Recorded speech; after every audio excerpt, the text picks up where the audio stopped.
जय श्री हरि। श्रीमद्भागवत महापुराणम दशमः स्कंधः उत्तरार्ध अथाष्टषष्टितमोऽध्यायः। अब हम श्रीमद्भागवत महापुराण के दशम स्कंध के उत्तरार्ध के 68वें अध्याय के दूसरे भाग का श्रवण करते हैं। इस दूसरे भाग में हम श्लोक संख्या 21 से अध्याय समाप्ति तक अर्थात श्लोक संख्या 54 तक श्रवण करेंगे और इस अध्याय में हम कौरवों पर बलराम जी का कोप और शाम का विवाह इस प्रसंग का श्रवण कर रहे हैं। इसी 68वें अध्याय के पिछले भाग में हमने श्लोक संख्या 1 से श्लोक संख्या 20 तक श्रवण किया था और हमने जाना था कि शाम जो है वो दुर्योधन की बेटी लक्ष्मणा को हरण करके ले आया था। दुर्योधन आदि ने शाम को बंदी बना लिया था। तब बलराम जी शाम को छुड़ाने के लिए हस्तिनापुर गए हुए थे। वहाँ पर हस्तिनापुर में पहुँच करके बलराम जी ने उन कौरवों को क्या संदेश दिया उसका श्रवण हम इस दूसरे भाग में करते हैं।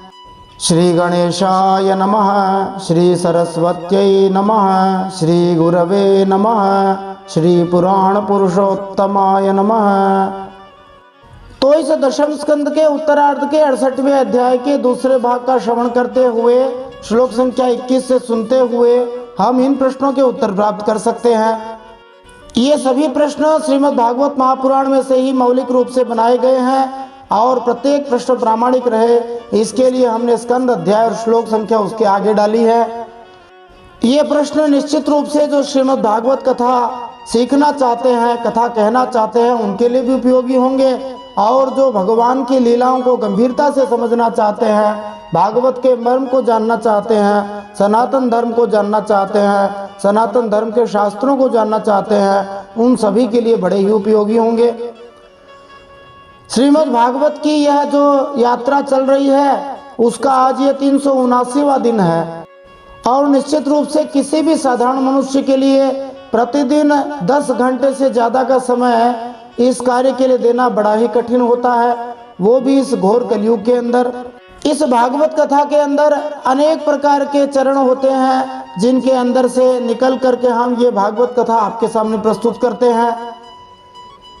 श्लोकों के अंदर छंद का निर्धारण करना, छंद को समझना, श्लोकों को छंदोनुसार गाने का प्रयास करना, सरलीकृत तरीके से उसको सुपाठ्य तरीके से प्रस्तुत करना, शुद्ध तरीके से प्रस्तुत करना। श्रील प्रभुपाद की भागवत संदेश की व्याख्या श्रीधर स्वामी जी, श्री जीव गोस्वामी, श्री विश्वनाथ चक्रवर्ती ठाकुर, श्री अखंडानंद जी सरस्वती महाराज के व्याख्या के साथ गीता प्रेस गोरखपुर से प्रकाशित श्रीमद् भागवत महापुराण के प्रत्येक श्लोक और भावार्थ को हम यहाँ प्रस्तुत कर रहे हैं।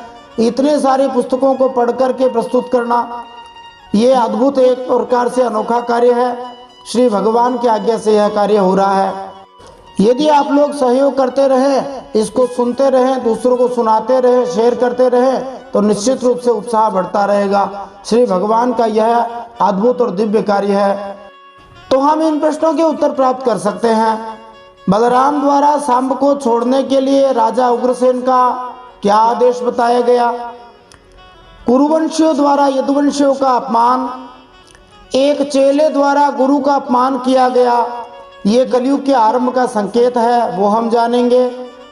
किसने यदुवंशियों को पैरों की जूती कहा?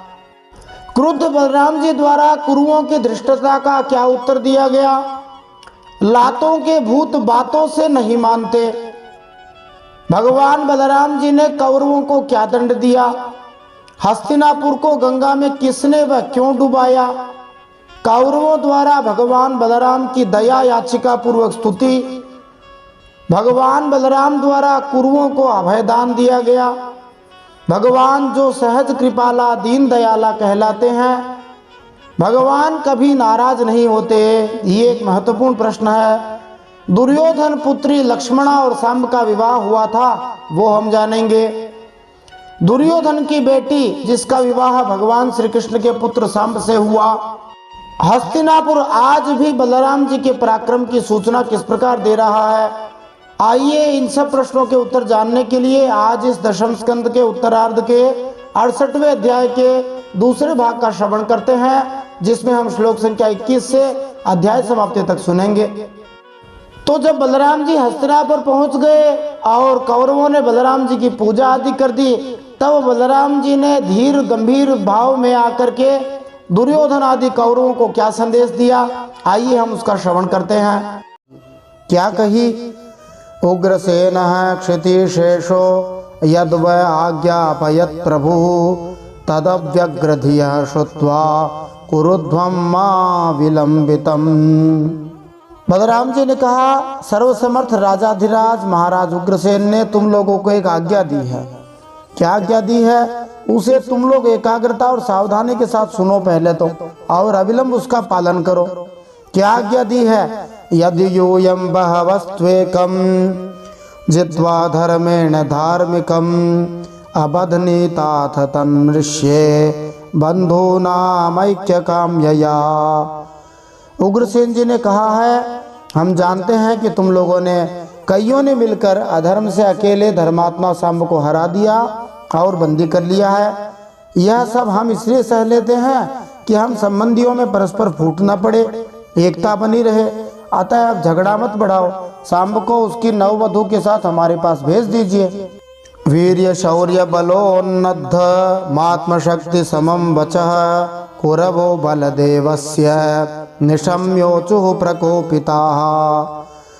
बलराम जी की वाणी वीरता, शूरता और बल पौरुष के उत्कर्ष से परिपूर्ण और उनकी शक्ति के अनुरूप थी। यह बात सुनकर कुरुवंशी क्रोध से तिलमिला उठे। वे कहने लगे, अहो महच्चित्रमिदं कालगत्या दुरत्यया आरुरुक्षत्युपानद्वयी शिरो मुकुट सेवितम्। उन सब ने कहा, ओहो, ये तो बड़े आश्चर्य की बात है। सचमुच काल की चाल तो कोई टाल नहीं सकता।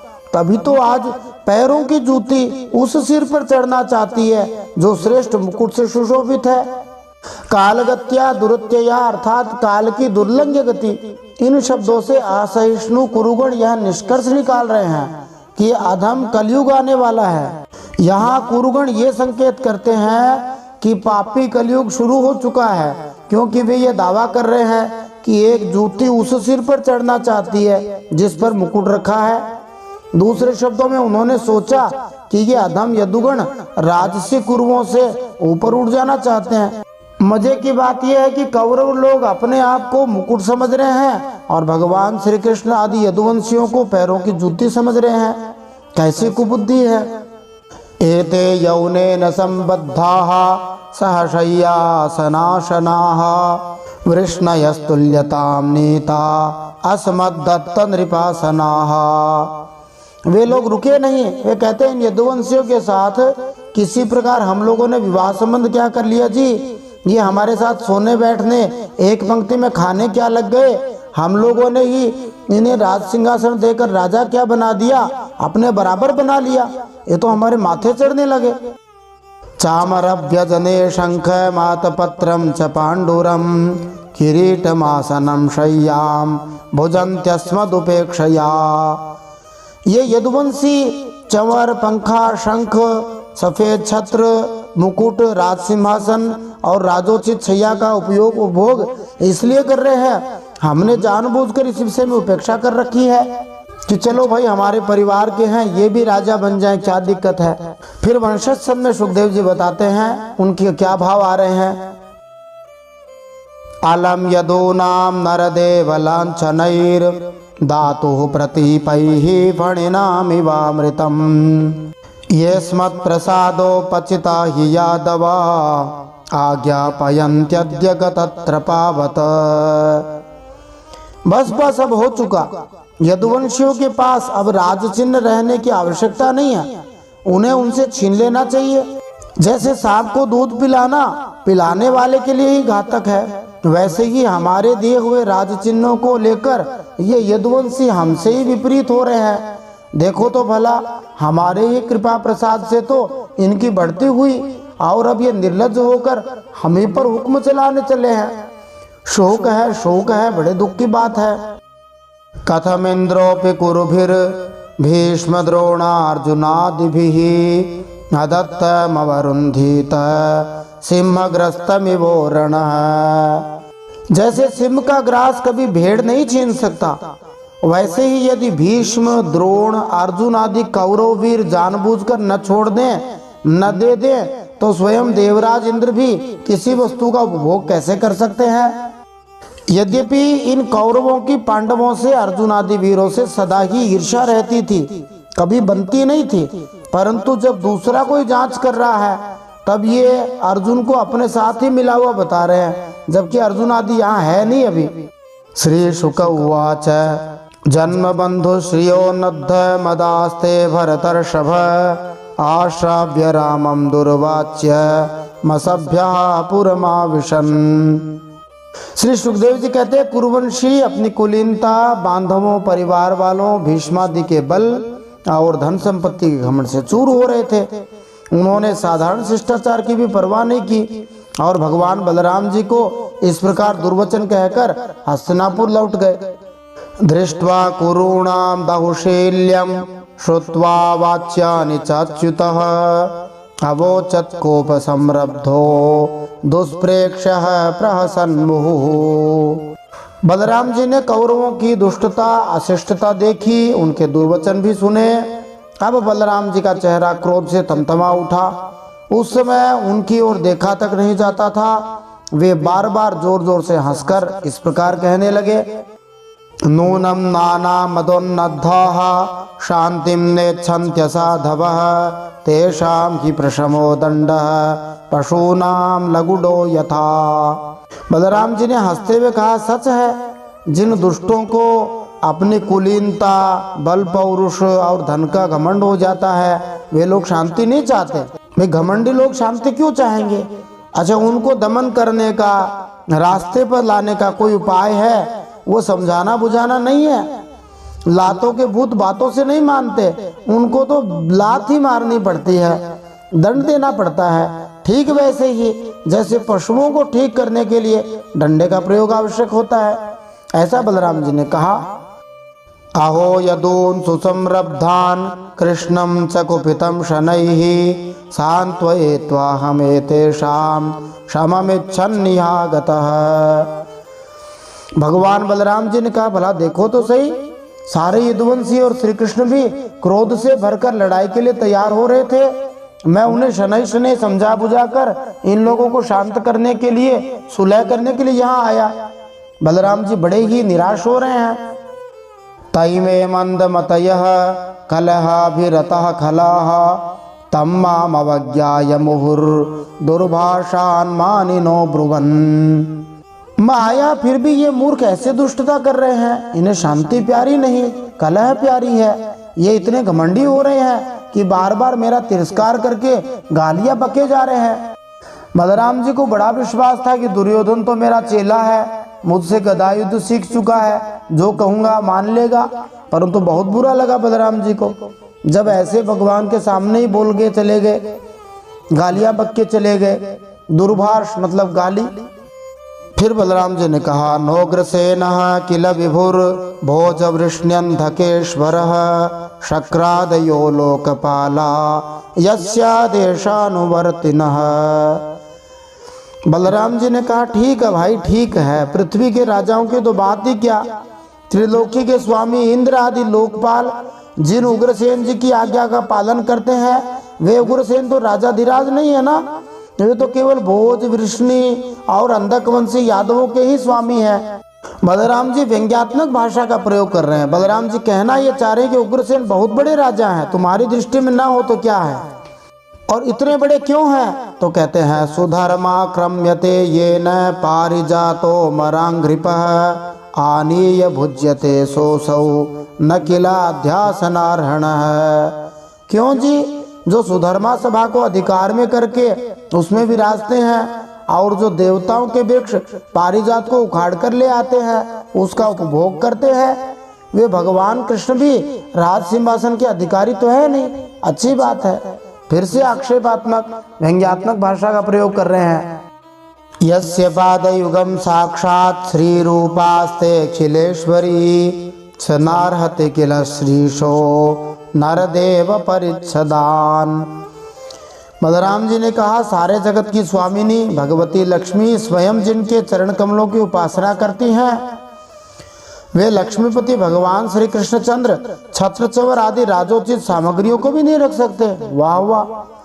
फिर श्री बलराम जी वसंत तिल का छंद में गाते हैं, यस्यांग्रि पंकज रजो खिल लोकपालैर मौल्योत्तमैर धृतमुपासित तीर्थ तीर्थम ब्रह्मा भवो हमपि यस्य कलह कलयः श्रीचोद्वहेम चिरमस्य नृपासनम क्व। बलराम जी कहते ठीक है भाई, जिनके चरण कमलों की धूल संत महात्माओं के द्वारा सेवित गंगा आदि तीर्थों को भी तीर्थ बनाने वाली है। वास्तव में गंगा जी भगवान के चरणों के स्पर्श से तो इतनी महान हुई है। सारे लोकपाल अपने अपने श्रेष्ठ मुकुट पर जिन भगवान के चरण कमलों की धूली धारण करते हैं, ब्रह्मा जी, महादेव जी, मैं अर्थात बलराम जी और लक्ष्मी जी जिन भगवान की कला की भी एक कला है और जिनके चरणों की धूल सदा सर्वदा धारण करते हैं, उन भगवान श्री कृष्ण के लिए भला राज सिंहासन कहाँ रखा है।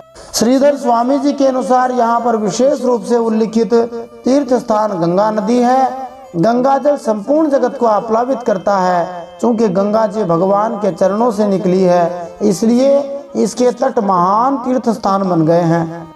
भुंजते कुरुभिर्दत्तम भूखंडम वृष्णयः किल उपानः किल वयम स्वयं तो कुरवः शिरः। बलराम जी कहते बेचारे यदुवंशी तो कौरवों का दिया हुआ पृथ्वी का एक टुकड़ा भोगते हैं। क्या खूब है, हम लोग जूती हैं और ये कुरुवंशी स्वयं सिर हैं। वाह वाह। अहो ऐश्वर्य मत्तानामिव मानिनाम असंबद्धा गिरो रूक्षाः कह सहेतानुशासिता। बलराम जी कहते हैं ये लोग ऐश्वर्य से उन्मत्त घमंडी कौरव पागल सरीखे हो रहे हैं। इनकी एक एक बात कटुता से भरी और बेसिर पैर की है। मेरे जैसा पुरुष जो इनका शासन कर सकता है, इन्हें दंड देकर इनके होश ठिकाने ला सकता है, भला इनकी बातों को कैसे सहन कर सकता है। अद्य निष्कौरवीं पृथ्वीं करिष्यामित्यमर्षितः गृहीत्वा हलमुत्तस्थौ दहन्निव जगत्त्रयम्। बलराम जी को क्रोध आ गया। उन्होंने कहा आज मैं सारी पृथ्वी को कौरवहीन कर डालूंगा। इस प्रकार कहते कहते बलराम जी क्रोध से ऐसे भर गए मानो त्रिलोकी को भस्म कर देंगे। अपना हल लेकर खड़े हो गए। देखो भगवान बलराम जी का हल क्या है। वे भगवान संकर्षण हैं और भगवान शिव जी इनकी आराधना करते हैं संकर्षण रूप में। जब भगवान शेष संकर्षण बन गए और संकर्षण जी बलराम बन गए तो शिव जी अर्थात हर हल बनकर उनके हाथ में आ गए। हर ही हल है, रलयो हो अभेद है। जो हर में रेप है वही हल में लय है। संस्कृत के एक नियम के अनुसार रे और लय एक ही हैं। रे लयो हो अभेद है। तो समझो कि भगवान शंकर संकर्षण जी की आराधना करते हैं। संकर्षण जी बन गए बलराम जी, महादेव जी उनके हाथ में हल बनकर आ गए। तो हर ही हल बनकर आए हैं। तो भगवान बलराम जी ने उस हल का स्मरण किया। हल उनके हाथ में आ गया, खड़े हो गए लेकर। भगवान श्री कृष्ण जिस तरह ग्वाले हैं, प्रकृति से जुड़े हुए हैं, उसी तरह बलराम जी हल रखते हैं जो किसान से जुड़े हुए हैं। लांगलाग्रेण नगर मुद्विदार्य गजा भयम विचकर स गंगायाम प्रहरिष्यन्नमर्षितः। बलराम जी ने अपने हल की नोक से बार बार चोट करके हस्तिनापुर को उखाड़ दिया और उसे डुबाने के लिए बड़े क्रोध से गंगा जी की ओर खींचने लगे। जब खींचने लगे तो संपूर्ण हस्तिनापुर नगर पृथ्वी से मानो अलग ही हो गया। बलराम जी उस नगर को गंगा नद की बहती जलधारा की ओर घसीटने लगे। इससे पूरे हस्तिनापुर में ऐसा कंपन पैदा हुआ मानो भूकंप आ गया हो और ऐसा लगा कि सारा नगर नष्ट भ्रष्ट हो जाएगा। विश्वनाथ चक्रवर्ती कहते हैं कि भगवान की इच्छा से उनके हल का आकार बढ़ गया और जब बलराम जी हस्तिनापुर को जल की ओर घसीटने लगे तो उन्होंने गंगा नदी को आदेश दिया, तुम सांब को छोड़कर सब पर आक्रमण करो और अपने जल से नगर के हर मनुष्य को मार डालो। बाढ़ ले आओ गंगा जी तुम। इस तरह से वे पृथ्वी को कौरव विहीन करने की प्रतिज्ञा पूरी कर सकेंगे और साथ ही आश्वस्त हो रहे थे कि शाम को कुछ नहीं होगा। अब हस्तिनापुर में क्या हुआ? जलयानमिवा घूर्णम गंगायाम नगरम पतत आकृष्यमाणमालोक्य कौरवा जात संभ्रमाः। हल से खींचने पर हस्तिनापुर इस प्रकार कांपने लगा मानो जल में कोई नाव डगमगा रही हो। जब कौरवों ने देखा कि हमारा नगर तो गंगा जी में गिर रहा है, तब वे घबरा उठे। तमेव शरणं जग्मुहु सकुटुम्बा जिजीविषवः सलक्ष्मणं पुरस्कृत्य सांबं प्राञ्जलयः प्रभुम। फिर उन सब कौरवों ने लक्ष्मणा को साथ करके सांब को आगे कर लिया। अपने प्राणों की रक्षा के लिए कुटुंब के साथ हाथ जोड़कर सर्वशक्तिमान उन्हीं भगवान बलराम जी की शरण में गए और कहने लगे, राम रामाखिलाधार प्रभावं न विदामते मूढ़ानां न कुबुद्धीनां क्षन्तुमर्हस्यतिक्रमम्। हे लोकाभिराम बलराम जी, आप सारे जगत के आधार शेष जी हैं। हम आपका प्रभाव नहीं जानते, हम लोग मूढ़ हो रहे हैं प्रभु, हमारी बुद्धि बिगड़ गई है, इसलिए आप हम लोगों का अपराध क्षमा कर दीजिए। स्थित्योत्पत्त्यप्ययानां त्वमेको हेतुर्निराश्रयः लोकान् क्रीडनकानीश क्रीडतस्ते वदन्ति। सबने कहा, आप जगत की स्थिति, उत्पत्ति और प्रलय के एकमात्र कारण हैं और स्वयं निराधार स्थित हैं। सर्वशक्तिमान प्रभु, बड़े बड़े ऋषि मुनि कहते हैं आप खिलाड़ी हैं और ये सब के सब लोग आपके खिलौने हैं। फिर वे सब वंशस्थ छंदों में गाते हुए कहते हैं, त्वमेव मूर्ध्नि दमनंत लीलया भूमंडलं बिभर्षि सहस्रमूर्धन् अन्ते च स्वात्मनिरुद्ध विश्व शेष द्वितीयः परिशिष्यमाण। हे अनंत, आपके सहस्र सहस्र सिर हैं और आप खेल खेल में ही इस भूमंडल को अपने सिर पर रखे रहते हैं। जब प्रलय का समय आता है तब आप सारे जगत को अपने भीतर लीन कर लेते हैं और केवल आप ही बचे रहकर अद्वितीय रूप से शयन करते हैं, इसीलिए आप शेष कहलाते हैं। कोपस्ते किल शिक्षार्थम न द्वेषान्न च मत्सरात् बिभ्रतो भगवन् सत्वं स्थिति पालन तत्परः। हे भगवान, आप जगत की स्थिति और पालन के लिए विशुद्ध सत्व में शरीर ग्रहण किए हुए हैं।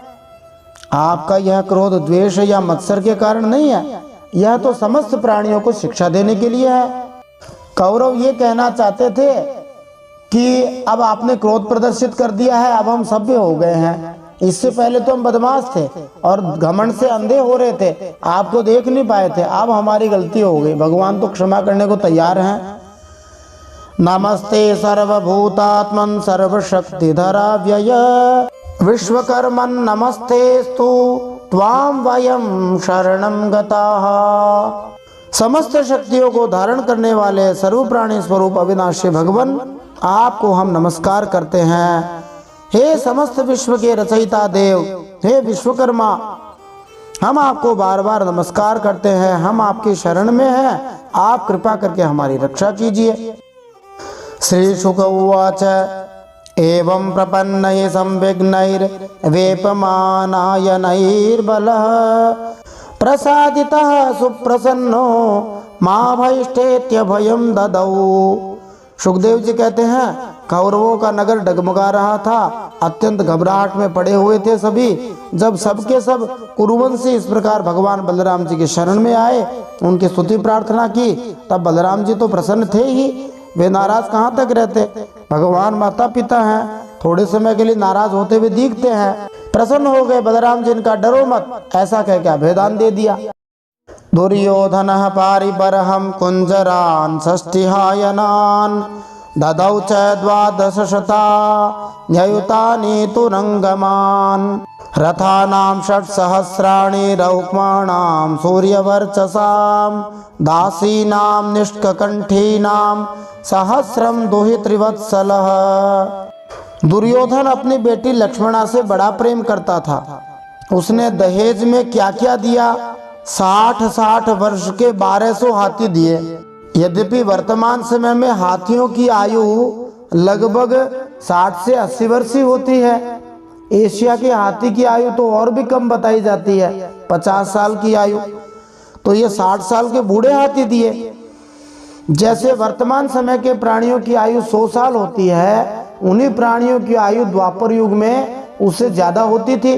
हो सकता है 200 वर्ष या कहीं कहीं 400 वर्ष भी वर्णन आता है कि उनकी आयु 400 वर्ष तक हुआ करती थी। उसी तरह से कलयुग के हाथियों की आयु 60 वर्ष है। द्वापर युग के हाथियों की आयु उससे दोगुनी थी, लगभग 120 वर्ष की। 120 वर्ष मतलब एकदम जवान हाथी दिए। और क्या दिए? 10,000 घोड़े दिए, सूर्य के समान चमकते हुए सोने के 6,000 रथ दिए, और सोने के हार पहनी हुई, निष्क का मतलब लॉकेट भी होता है, लॉकेट पहनी हुई 1000 दासियां भी दी। इतना सब दहेज दिया। तो दुर्योधन ने अपनी बेटी लक्ष्मणा के लिए बहुत सारा दहेज दिया। देखो, दहेज की प्रथा पहले भी थी, लेकिन वह आज जैसी नहीं थी। पहले लड़की को अचल संपत्ति में हिस्सा न देकर चल संपत्ति में से बहुत अधिक दे देते थे, और आजीवन तीज त्योहारों पर देते जाते थे। लड़की को देना उस पर दया करना नहीं है, फीक देना भी नहीं है। लेकिन अब ये बात लोग भूल गए हैं कि जैसे संपत्ति में भाई भाई का हिस्सा होता है, वैसे ही बहन का भी हिस्सा होता है। उसी को ध्यान में रखते हुए दहेज दिया जाता था। प्रतिगृह्य तु तत्सर्वं भगवान् सात्वतर्षभः ससुतः सस्नुषः भ्रागात् सुहृद्भिरभिनन्दितः। यदुवंश शिरोमणि भगवान बलराम जी ने यह सब दहेज स्वीकार किया और नव दंपति लक्ष्मणा तथा सांब के साथ कौरवों का अभिनंदन स्वीकार करके द्वारका की यात्रा की। फिर वंशज छंद सुखदेव जी गाते हैं, ततः प्रविष्टः स्वपुरं हलायुधः समेत्य बंधो ननुरक्तचेतसः शशंस सर्वं यदुपुंगवानां मध्ये सभायां कुरुषु स्वचेष्टितम्। अब बलराम जी द्वारकापुरी में पहुँचे। अपने प्रेमी तथा समाचार जानने के लिए उत्सुक बंधु बांधवों से मिले। बलराम जी ने यदुवंशियों की भरी सभा में अपना वह सारा चरित्र कह सुनाया जो हस्तिनापुर में उन्होंने कौरवों के साथ किया था। अब अंतिम श्लोक सुखदेव जी गाते हैं, अद्यापि च पुरं ये तत् सूचयद राम विक्रमं समुन्नतं दक्षिणतो गंगायामनुदृश्यते। ये हस्तिनापुर आज भी दक्षिण की ओर ऊंचा और गंगा जी की ओर कुछ झुका हुआ है, और इस प्रकार यह भगवान बलराम जी के पराक्रम की सूचना दे रहा है। देखो, हस्तिनापुर गंगा जी के तट पर ही है। जब कर्णवास नामक स्थान से गंगा जी के किनारे किनारे हरिद्वार की ओर जाते हैं, तब रास्ते में हस्तिनापुर पड़ता है। उसको हस्ति नामक राजा ने बसाया था, इसलिए उसका नाम हस्तिनापुर है। परीक्षितगढ़ भी उधर ही है। ये सब आज भी गंगा तट के पुण्य तीर्थ हैं। क्षत्रिय राजाओं में अधिकतर यह प्रथा थी कि विवाह के पहले वर तथा वधू पक्ष के लोगों के बीच कोई न कोई प्रकार का युद्ध होता था। जब सामने बलपूर्वक लक्ष्मणा का हरण किया, तब कुरुवंश के प्रौढ़ सदस्य ये देखकर राजी हो गए कि सचमुच बड़ा योग्य वर है। उसके बाद भी उसकी व्यक्तिगत शक्ति को परखने के लिए कौरवों ने सांब से युद्ध किया और युद्ध के नियमों का अनादर करते हुए बंदी बना लिया। जब यदुवंश ने सांब को कौरवों के बंधन से मुक्त कराने का निश्चय किया, तो स्वयं भगवान बलराम समझौता कराने आए। उन्होंने एक बलशाली क्षत्रिय के रूप में कौरवों को तत्काल ही सांब को मुक्त करने का आदेश दिया। इस आदेश से कौरवों ने स्वयं को बाहरी तौर पर अपमानित समझा, अतः उन्होंने भगवान बलराम की शक्ति को चुनौती दी। वे केवल इतना चाहते थे कि बलराम अपनी अचिंत्य शक्ति का प्रदर्शन करें।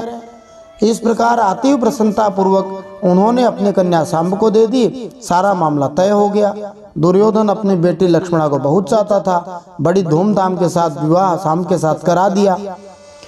कौरव पक्ष की ओर से अपने भव्य स्वागत के बाद बलराम जी अत्यंत संतुष्ट हो गए। नवविवाहित दंपति को साथ लेकर राजधानी द्वारका के लिए चल पड़े। इस प्रकार संक्षेप में ये कथा एक बार हमने फिर सुन ली। बोलिए बलराम जी भगवान की जय, गंगा मैया की जय। श्रीमद्भागवत महापुराण की जय। परम सत्य श्री हरि की जय। इति श्रीमद्भागवते महापुराणे पारमहंस्यां संहितायां दशमस्कन्धे उत्तरार्धे हास्तिनपुरकर्षण रूप संकर्षण विजयो नामाष्टषष्टितमोऽध्यायः। श्रीमन्नारायणार्पणमस्तु। इस प्रकार श्रीमद्भागवत महापुराण परमहंसों की संहिता दशम स्कंद के उत्तरार्ध में हस्तिनापुर को खींचना, भगवान बलराम जी की विजय, साथ में सांब का विवाह नामक 68वां अध्याय भगवान श्री नारायण के चरणों में समर्पित हो। इस कथा को पूरा देखने के लिए आपका बहुत बहुत धन्यवाद। Thanks for watching this video. यदि आपने चैनल को सब्सक्राइब किया हुआ है तो आपका बहुत धन्यवाद। आप कथा सुनकर के कथा को लाइक कीजिए, शेयर कीजिए, कमेंट में जय श्री हरि लिखिए अथवा कोई प्रश्न हो वो लिखिए। और यदि आपने सब्सक्राइब नहीं किया है तो फटाफट सब्सक्राइब कर दीजिए, नोटिफिकेशन ऑल दबा दीजिए। पीछे के अध्याय यदि आप सुनना चाहते हैं, आपके अध्याय छूटे हुए हैं, तो आप प्लेलिस्ट में जाकर देख सकते हैं। इसका लिंक आपको डिस्क्रिप्शन में मिल जाएगा। जय श्री हरि। श्रीमन्नारायणार्पणमस्तु।